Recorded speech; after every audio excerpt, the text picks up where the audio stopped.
Hey everybody, it's Diane. I don't even know my last name, Gibbs. And I totally screwed up. But here's how good Mario and Mario's wife is. So I was like, I've been doing, I really, really try to talk to you in your time zone. Like I really try. Like my world clock is one of the first things on my phone, and I have all the all of them. So I can really tell you where you are and what the times. I really try. Like I really try to know. Anyway, Hawaii, I didn't know y'all didn't spring forward. Oh, I should have asked. What? Or fall. We don't spring or fall. Right. Yeah.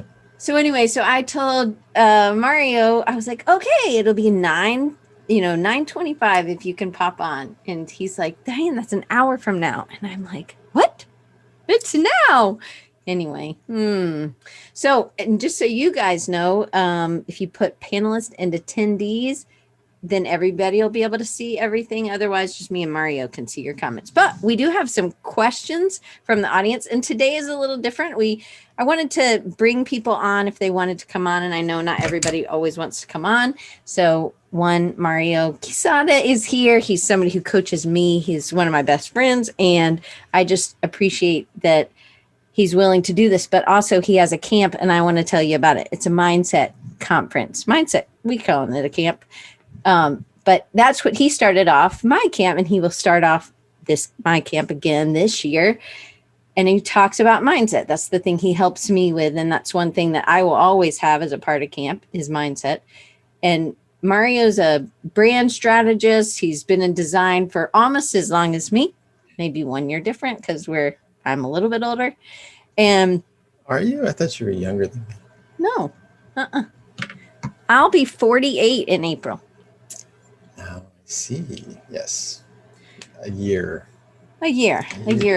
Yeah. But anyway, you've had people that, whatever. You've had really big clients. You've done all kinds of really cool things. And anyway, I think you have great insight, and you help smaller brands reach up, and that's what you help me do. So we're going to talk about some mindset. We did have 4 people send some questions, and so I wanted to get those. And Barry said he was going to come. And hey, Allie's here from the Philippines. So great to have you. So it's in the middle of the night.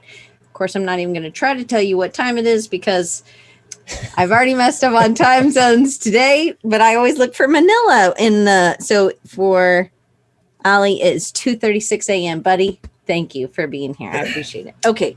So Mario, you want to just give them a quick background and why mindset's so important to you and so important that you decided to make a conference about it? I believe that at the core of our issues, at the core of our struggles, at the core of the things that are holding us back is really our mind.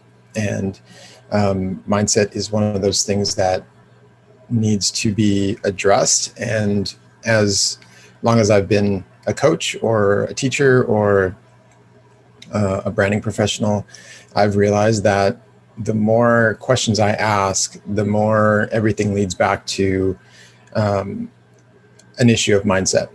Whether it's a brand, whether it's a company, whether it's a person, the sticking point really seems to be ourselves, and it's really us that are holding ourselves back. So I just started to dig deeper in what that meant. And a lot of my content is mindset focused. The way I deal with my clients is very mindset engineered to help them with their branding issues. But I noticed that every camp, every conference, everything for creatives always has a piece of a mindset component. There's either a track or there's a speaker that speaks about mindset, and they tell you 10 ways to get over your issues or whatever it is. But I realized that there was never ever a conference that was just mindset, that we could learn from a multitude of people on how they deal with their mindset issues. So I created this camp, or this conference.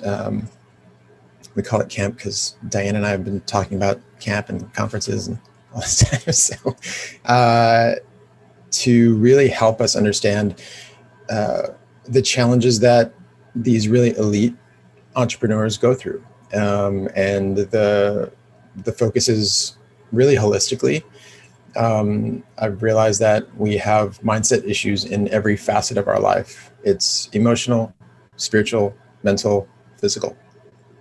And all of our speakers are going to be talking about each one of those areas. And it's really kind of really cool. It's really awesome when there's a speaker that actually speaks about one thing, but really it encompasses so many other pieces of our mindset. So that's why we're doing it. It's really fun. It's really exciting. I've talked to we've recorded four talks so far, and people like Chris Do and James Martin and Good Day Frank are probably the people that your audience knows best. There's another fitness professional that I brought on. Actually, a few fitness professionals that I brought on to talk about the physical aspect, things that we feel like we can't physically do or we can't physically get through, or even just images of our own physical self-image, things like that. They're gonna be speaking to that, and it's just pretty much the most amazing conference that I've already ever been to. So hopefully people will jump on and really want to experience it. madexmaker.com/mindset-reboot-conference in there. Hey, yes. Dimmy's here too. Okay. Hey, Dimmy. So I'm and he's in Greece now, in Athens. I guess you're like with my mom in Athens. Back home. Yeah, but not. Yeah, back home for a little bit. Anyway, so we've got a few people who are going to ask a question. And if you guys have something, and Joey's here. So I have a question Joey wrote. She's also in Hawaii. So she knew the time was wrong. I just didn't. I'm so sorry again about the time. Okay, so I'm going to start with Chris's question, and then I had told Barry he would be first, but so I'm kind of waiting for Barry to come in. But if not, we'll just keep scrolling through. Okay, so Chris asked a question, and this is a kind of big one. I find it's so similar to me and you, but I find myself fearful of, or at least me, I find myself fearful of promoting my services and programs, even with people who have either expressed interest or people I know based on previous conversations, people that he knows based on previous conversations that will probably benefit from these services or products or programs. His question is, I'm getting better at moving through fear, but I would like to lessen the amount of time to go from fear to action, as well as to minimize the additional feelings that pop up: self-doubt, perfectionism, comparison. What role can mindset and self-talk play in this scenario? Well, that's that's a lot, but let's kind of take it piece by piece. Chris, I guess I would ask why you find yourself fearful in the first place. What is it exactly that you might be afraid of? And start there. Usually it's a fear of rejection, right? Or sometimes it's a fear of failure or fear of success as well, I've found.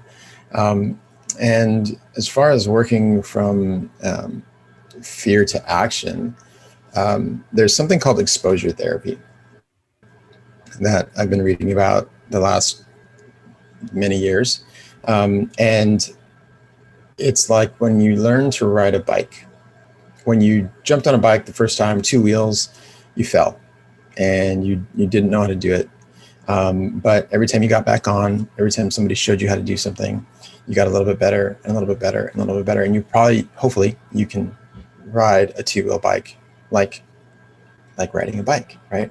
And that's why that term is like that, because once you remember that, once you go through those motions and fail and fail and fail and fail, you learn competency, you learn confidence through that competency, and then you find it easier to act competently. It's the same thing in business and life. If we think there's something that we're afraid of, in this case, promoting your own services, and maybe it's a fear of being. I know Diane and I talk a lot about not wanting to be we talk about being terrible at being self-promoting because we feel like we don't like people to, we don't want to think, we don't want people to think they, oh, you know, they think they have everything all figured out, and oh, they think they're the greatest. No, it's not really about that. It's about sharing what I know so that others who don't know or need to know what I know can learn that. And it's not about putting the spotlight on yourself necessarily, but it's shining a light on what you know and what you can offer. If people don't know what you can offer them, then how will they know that you can help them? And so the things that it's almost it's a reverse selfish thing. If I'm holding back something that I know that can help somebody, like all your clients, your potential clients that can really take advantage of all those services and great things that you offer them, then you're actually being a bit selfish in a way. You're holding back wonderful things that can help people, that you can do, that you're highly competent in, that you're an expert in, you're a professional at, and you're not helping people simply because you're worried about how they're going to view how you share that. So looking at it in a way that you're just helping people, and you're helping people in the only way that you know how, which is your professional services, I would find that people would be really grateful to know that. Your closest peers, your closest friends, I have no problem sharing all the things that I do with the people that know me, because what if they need something that I can help them with? I would love to help all my friends and my family. Doing it a little bit at a time, though, that going back to exposure therapy will help. So what's a small step that you can take towards sharing what you do, promoting what you do? Maybe it's through your Instagram and creating content, not to say, hey, I do all this stuff, but maybe to share how you solved a problem, because that is actually promoting a very, very specific way that you have helped somebody, and people will connect with that. Content is wonderful that way. We get to shed light on what we know by sharing ideas, by sharing design, by sharing things that we can help people through, and that we've helped people through in the past. And people really connect with that stuff. And then at that point, it's not really promoting yourself. It's really sharing how you can help people. Hopefully that helps. I'm not sure if that helps, Chris. Yeah, that was good. I think so. There are two things came in the chat. Well, three things. Naomi said, which I love. I love this. Naomi said, is what you offer valuable to someone? Then they're missing out if you're not telling them about it. So some of that, so telling them might be easier than asking them to pay for it, because that's another part of this equation. And then Dee said, I used to struggle with this and then started taking baby steps and just started sharing little by little. Now it's easier and more normal feeling. And I also think, like, a plumber's not going to come to my house and say, yeah, I could fix that. And then he's going to expect payment. And I think most other people, I don't know why we are like that we're like, I don't want to have to charge them, right? But Pam brought up this great point. She said, sometimes if I share what I know, I fear that I might be called out or wrong or judged if I'm wrong in what I know. So that can be heavy. In that instance, it's really about how you share what you share. The way I've overcome that exact thing, Pam, is I didn't want people to look at me and say, oh, who does he think he is? I came at it from a different way. I was like, hey, look, I learned that I can do this thing like this. This is how I do it. How do you do it? And inviting a conversation that way. It's much more powerful and freeing to share what you know and how you do something, rather than this is how it is done and you're being very blanket about it. That's not really the way to share anything, actually, because there's no real one way to do anything. And so that's the way I've gotten over that, Pam. So Kara also said, need to look at it like you wouldn't just walk past someone who's drowning. You would help them, approach them in this way that you're helping them, not selling to them. And I think that that's a big thing. So love that. Okay. So I'm going to bring Barry on. Barry is going to be our first live. I feel like, and Barry has a good voice too. Somebody already said, "Oh, Mario, your voice is very peaceful or something." Okay, It's funny because I hate the sound of my own voice. Hey, Barry. All right. Tell them who you are and where you are, and I know that kind of goes with your question too, but. Sure. Yeah. Hey, I'm Barry Nostine, and I'm in Kentucky. I was up until March 5th. I was vice president of sales and marketing for Bluegrass Cellular, and this summer, Mario and Diane, I sat through your session on Creatives Ignite, and it was really good. So thank you for that. Oh, awesome. And so I'm honored to be able to ask you a question. So finished my job of 28 and a half years, March 5th, and I'm at a huge point in change in my life. So when I saw that you're talking about being held back by fears and taking the next step, that's exactly where I'm at. So as I was what I found as I left my job, that Verizon bought our company and they let the executives go. So that's what happened to me. I didn't have a choice. And, but I knew about it for a while. And I was very comfortable at the job. I loved my job. I was really good at my job. And I had spent a lot of time there, obviously. And now I've got to change. And I'm at a point where I feel like what I'd really like to do is not step back in the corporate world. I'd like to start a business, be an entrepreneur. And but what I found is this huge sort of crisis in confidence, which I did not expect. It just sort of hit me like a ton of bricks once I left. And also, a sudden swell of fear when you talk about becoming an entrepreneur and going out and kind of stepping out on your own, when before I had which was a real, when you work for a corporation, you can fall back on the corporation, and now I don't have that. So what would you say to somebody in that position, and what's the best way to approach it? Okay. That's a big step. And I applaud you for sticking it out for 28 years in one place. It's for I think around our generation and definitely after our generation, it's very unheard of to be in a place for so long. So Barry, I guess I would ask you first, what is it that is the most unnerving, that you don't have something to fall back on? I think that's it. And I think there's, the uncertainty of maybe not a safety net. But also, I think it's really pushing out. So I thought I would have told you a year ago that we had an entrepreneurial spirit at the company that I worked at, and that my group and my team, that I was over marketing and sales, that's how and product development, and that's how we approach things. But since that period of time, I guess it's the entrepreneur part of it as well. So it's really starting from scratch, starting over. Being in that uncomfortable point where you're back, I'm 57, I'm back to where I started. And that's not a place I want to be and never guessed I would be at this point. So I think it's those things. Before I kind of start breaking this down a little bit more, what is it that you would be interested in starting?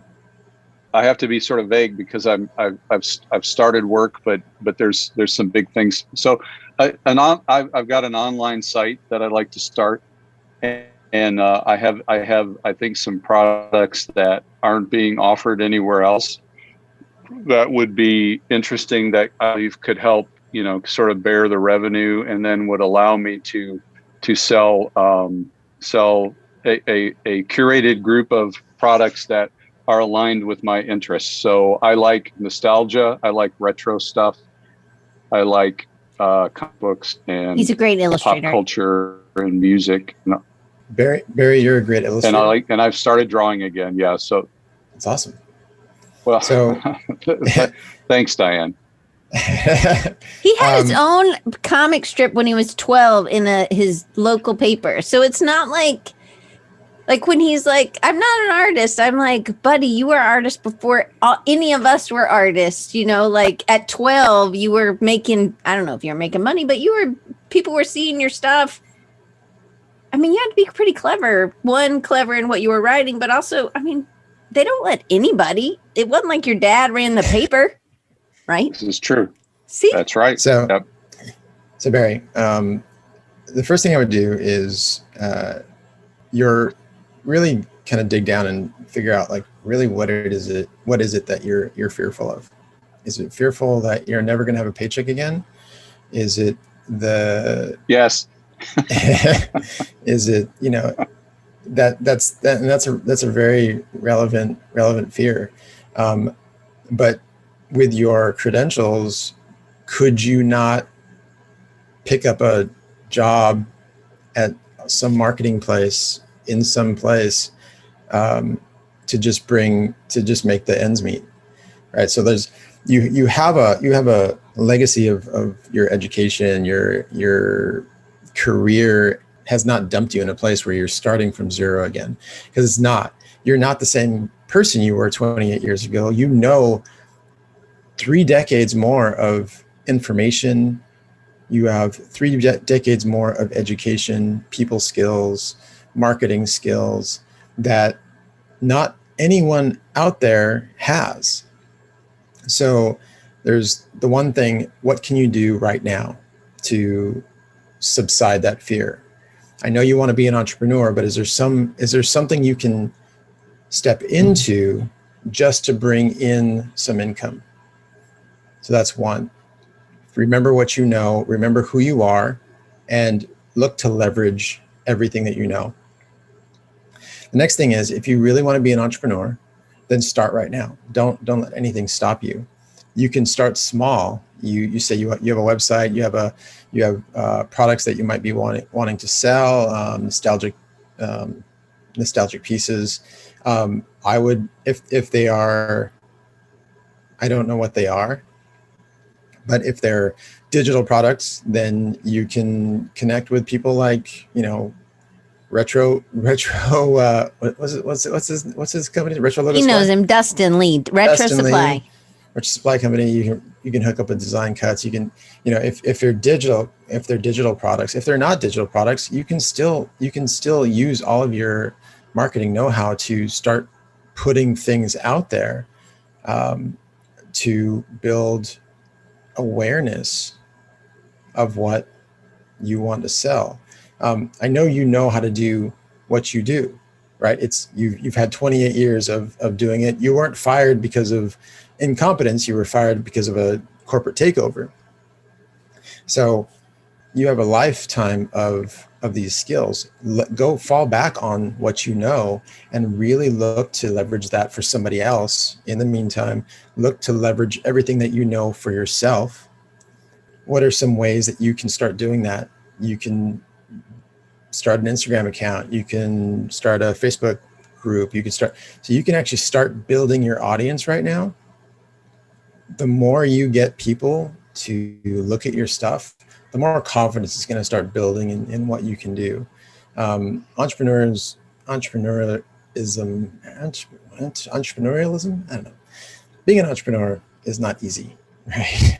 And even in the corporate world, when people say, "Oh, we have an entrepreneurial spirit," yeah, that's great, but you know, you still have this big wall to fall back on.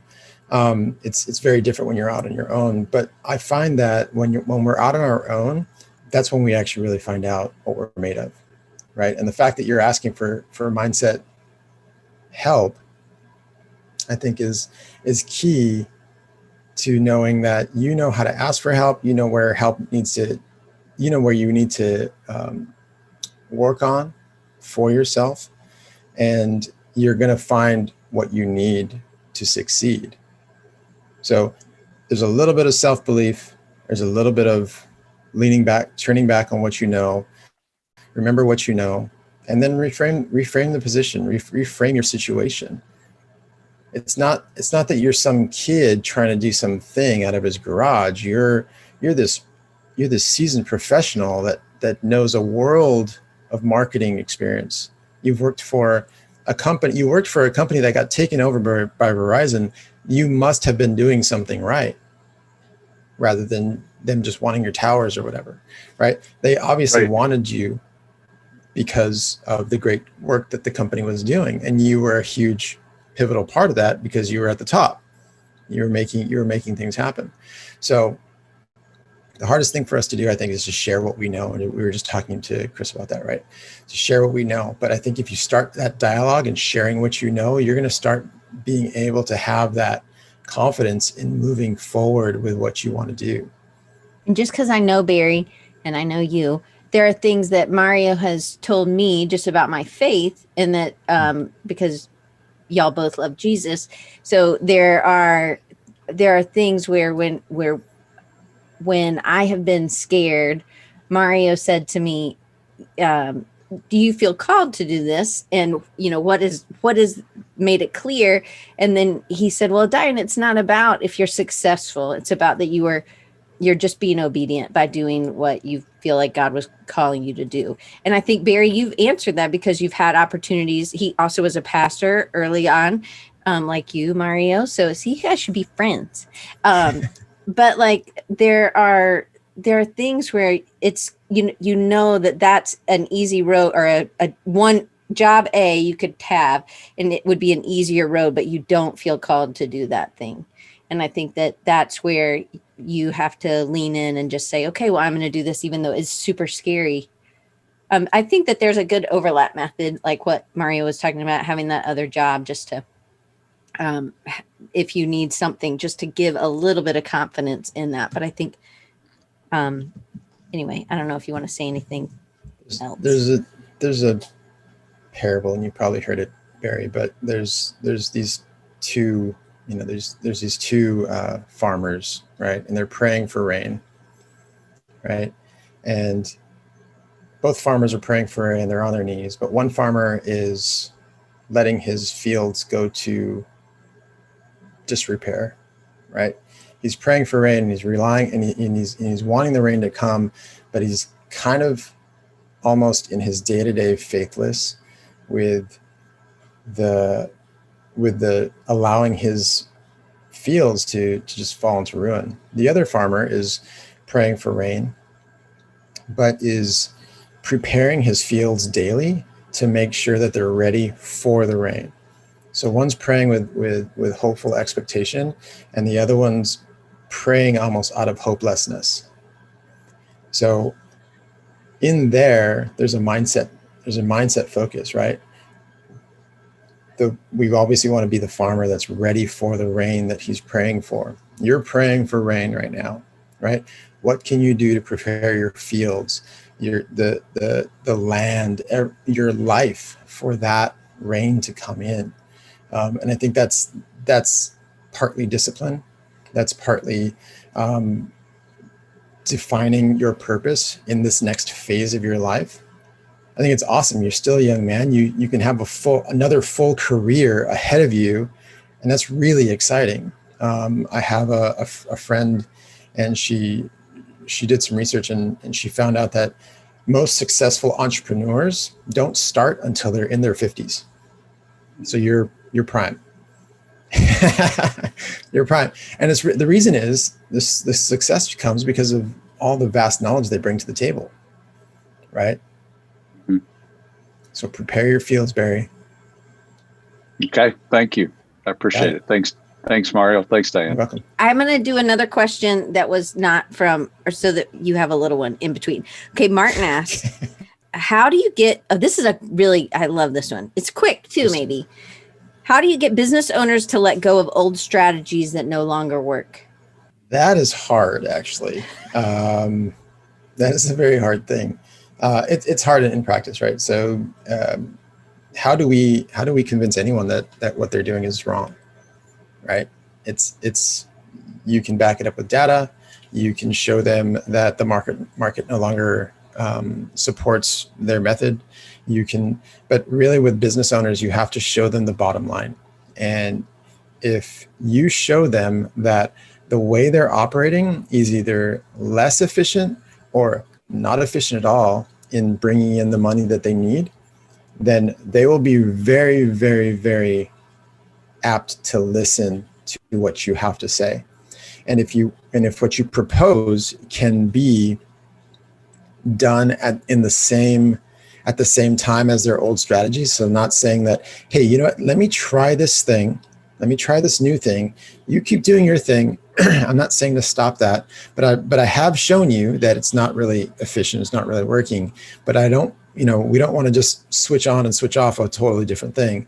You keep doing that thing and allow me to try some new strategies that are smaller, going back to that exposure therapy idea, right? Let me try some small wins. Let me try to get some small wins with these other strategies. And if we find out that they are working better than your old strategy, then we can slowly move away and start investing more into what is working. But undoing somebody's mind from what they think is really good is a hard thing. But when business owners see data and they understand that they may not be making the type of money that they could be making, or they're not making any money at all where they could be making some, they will be more apt to listen. I've found this time and time again. So Doc asks, is this like an A/B comparison thing? Yeah, it kind of is like an A/B kind of test. You tell them to run you tell them, don't stop your strategy, but let me try a few other things in a small way to see if I can get some small wins with these other ideas. And if my wins overshadow in the small little ways that I'm going to do, if that overshadows the huge push of what you guys are doing, then maybe it's time to start switching over to putting our more efforts into this thing that would probably be more beneficial for the company. Okay, I love it. Okay, now we're going to have Dee Ingalls on, and she's in Peoria. Hello, Dee. So my question is kind of complicated, so I'll just put that out there. So I grew up next door to grandparents, great-grandparents, and great-great-grandparents, aunts and uncles. And so we were a very tight, close-knit group, and it was an amazing way to grow up. But I will say that as a person who's a creative person, a dawdler, a dreamer, somebody who could just get lost in her own thoughts, it was very well known that designers don't make money, artists don't make money, and that the people that got the most, I would say, recognition or support were people that went into careers that were important, right? Mm-hmm. So as a person who's pushing 55, I still feel that sense of you're not going to make money as a designer. How can I shake that? Let me ask you something, Dee. How long are you a designer right now? Mm-hmm. How long have you been a designer? Over 30 years. And have you supported yourself most of the time with that, or has it just been mostly a hobby? I would say it's been like a mountain peak sometimes, and then a mountain valley other times. So there have been times when I didn't have a second income, that I didn't know where I was going to get money to eat unless I went home. You can always go home. You can always go home, especially when mom's making dinner. Okay, so can I ask you if do you think that the family mindset has held you back over the course of your career from really pouring your whole heart and soul into everything that you did? Because there's something in the back of your mind that was saying that this is not going to work. I think it hasn't totally held me back, but it's made it exhausting because you second check yourself constantly. So one thing I like to do is, especially with people that are that have had a career, if you look back on your career and you think about what you've done, you think about all the work that you've done, you think about all the people that you've helped, right? And you remind yourself that that your career has done these things. you already know that everything that they thought is a lie, because they're coming from a mindset of not truly understanding the creative design field. Diane and I know millionaires that are designers, right? We know multimillionaires that are designers, and that just started out as designers, and all they wanted to do was design, and they built companies and they sold companies, and now they have multiple houses and huge studios, and obviously that's a mega success story. I myself have had very, very high peaks and very low valleys, but I know that through it all, I have weathered the storm in my creative pursuits. So the idea that you will never make any money has already been proven to be false. So I guess I would ask you, what is it really that is making you second guess yourself? Is it the ideology of your family, or is there something deeper there? I think for me, as a person who makes a living off of seeing people where they are and listening to them wholeheartedly, I think for me it's exhausting when I have to explain what I do as a designer, that I'm not drawing pretty pictures, and there's nothing against drawing pretty pictures, but I'm doing something that has a deeper trajectory. And when I meet people, and I feel like I'm constantly explaining to them what design does, what the component is, and I'm constantly educating people. And I think that tends to trigger that, what I was told as a kid, that, artists starve, designers starve. It's just fun, right? So let's say I go into a space and there's a lot of people. Already I'm reading the room. I'm sizing up every person in the room and saying, okay, that will be somebody I can talk to. That person isn't going to engage. And I immediately know just from body language who I'm going to be able to speak to. And so I do that to save energy, because when I go talk to somebody who doesn't understand design, there's so much mental energy that goes into explain, the strategy behind it, why you do user personas, the drill, right? All that good meaty stuff.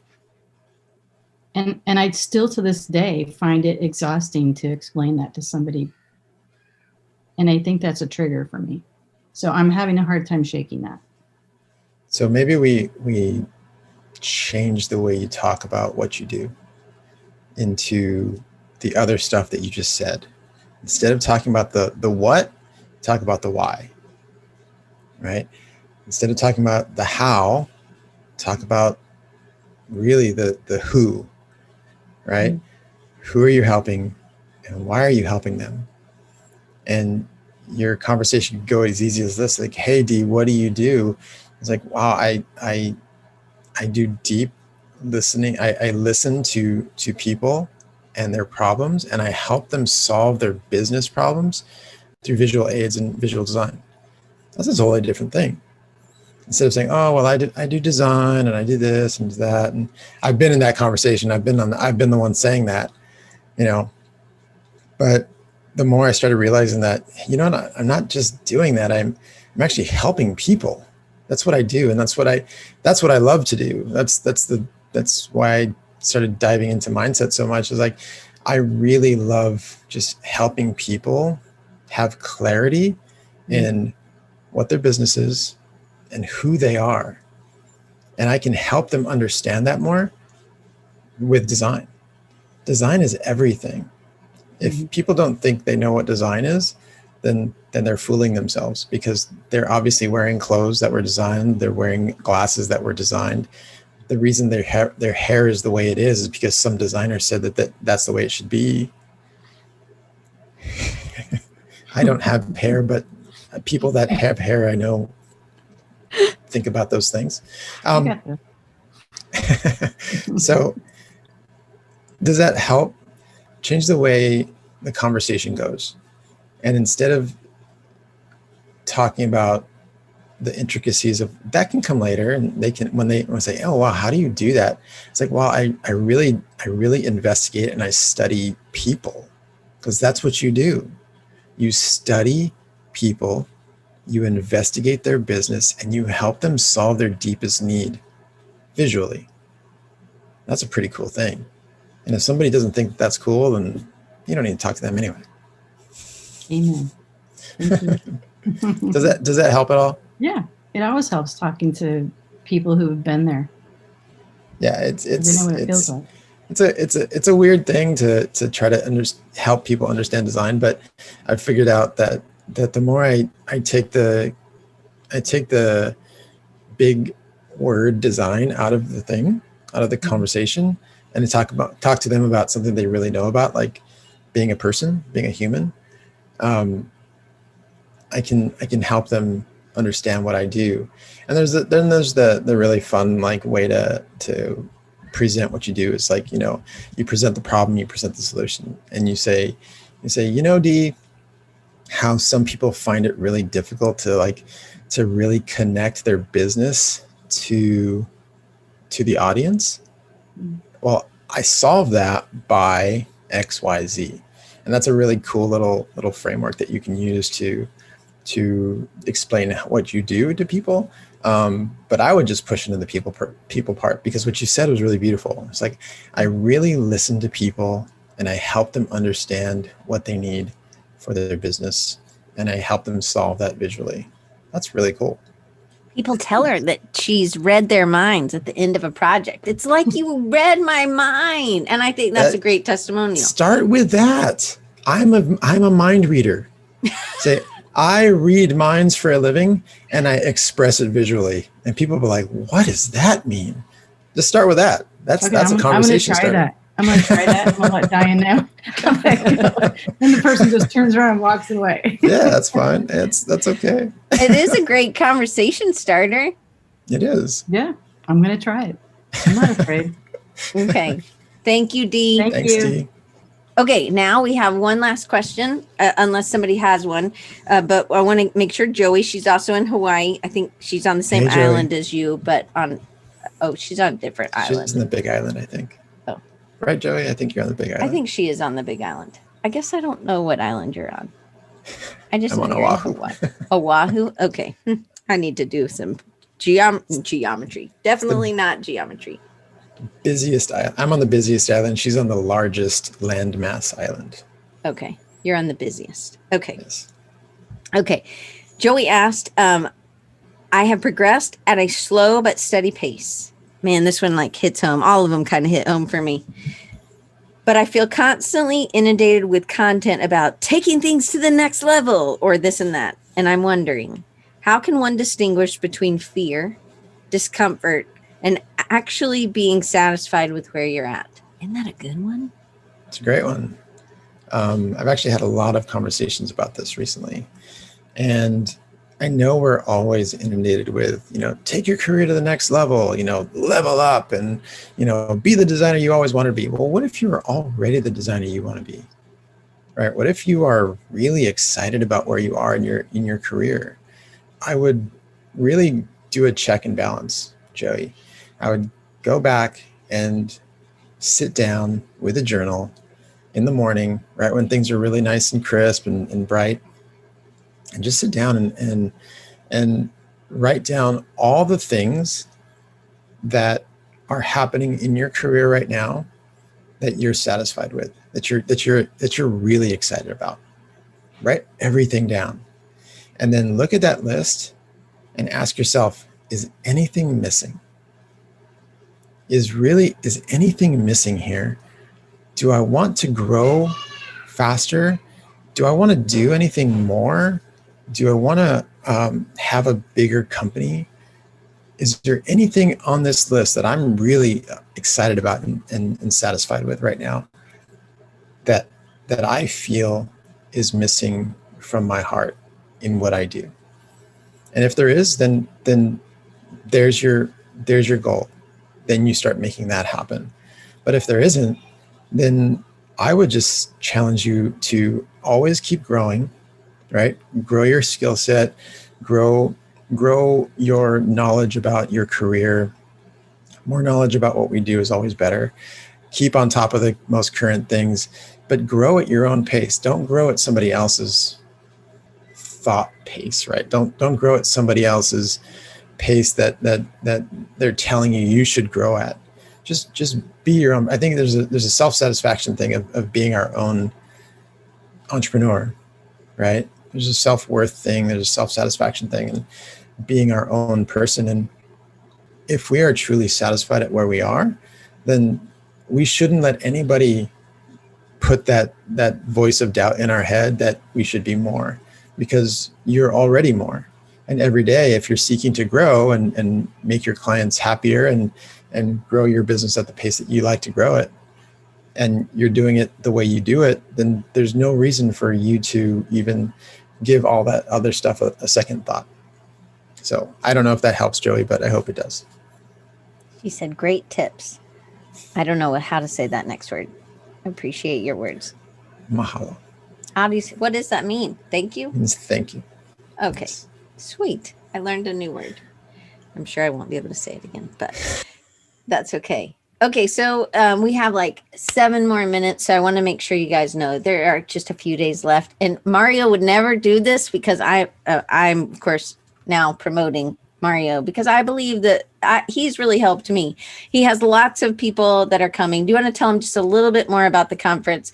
And even if you're listening to this later, you can still get your ticket. It starts May 24th through May 28th. There's over 16 speakers. There's going to be 2 amazing workshops from one from Lisa Galea and one from Eric Coram, Eric Coram is a doctor in human performance, and he's going to talk about I think he's going to talk about building habits and the science behind building habits.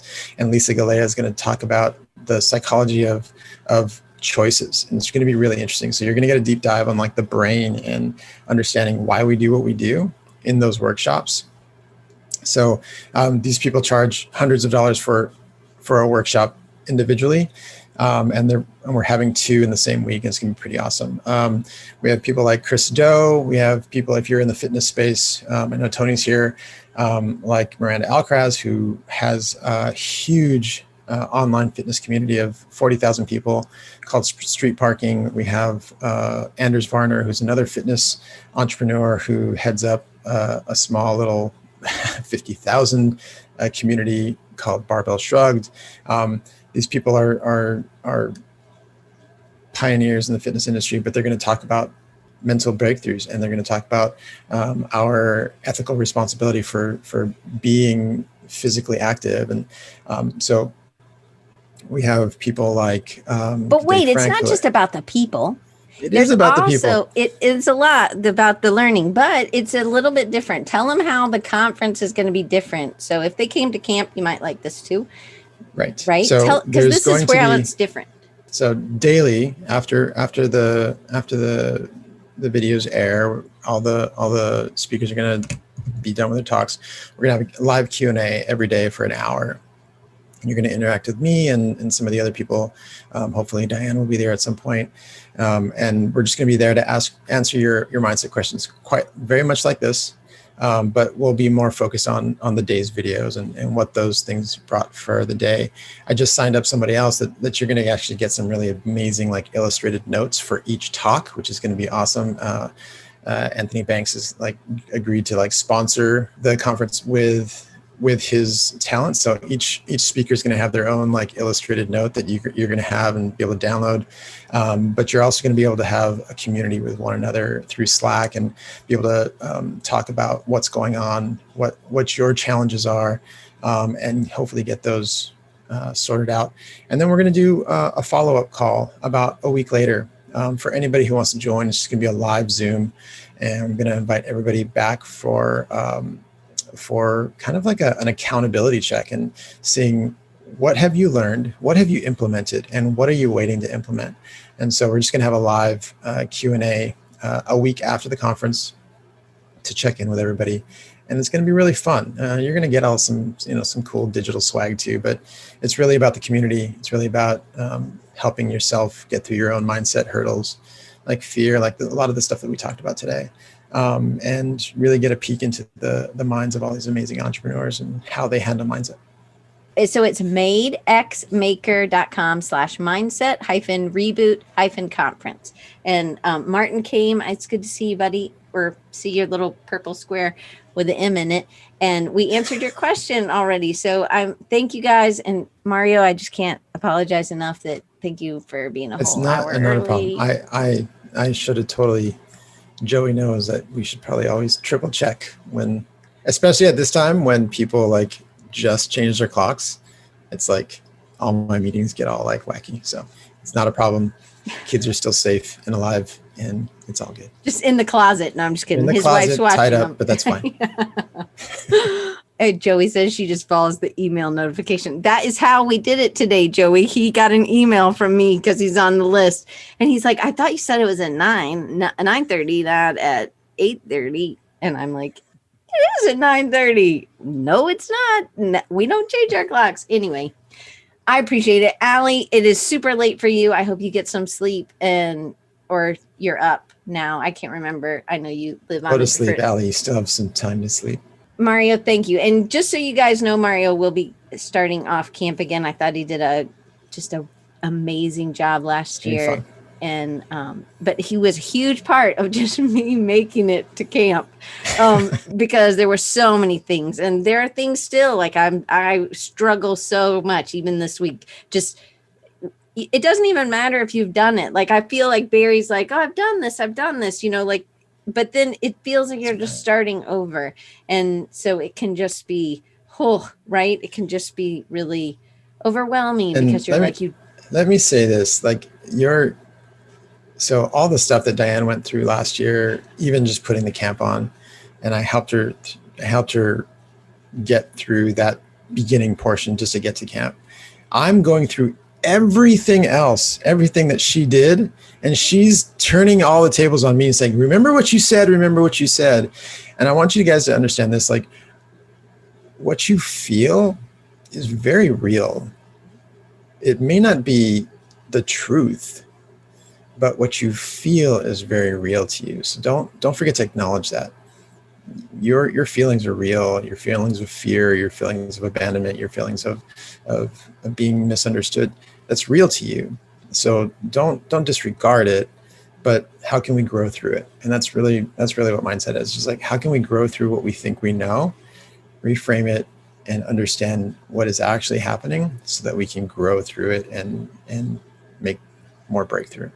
I think that's why for me, and John says that it takes community, right? Tony said that it was incredible and moving. Thank you, Tony, for being here. And I think if I didn't have Mario in my life and other people in my life that were, as I was like, should I do this? I don't know. And it was like, I think I really believe in community, and y'all know that because you're here. And so I just think we need each other. You can't be in a vacuum and really make a lot of progress because you will kill your ideas so much just in yourself. And, Dee, you can always get your mom to watch. Your mom and my mom could watch together. Then they wouldn't, my mom wouldn't, she'd have somebody to talk about things that she doesn't really know about. But I do appreciate that she's here every week. As she clicks out, no, I'm just kidding. She didn't click out. So anyway. So just so,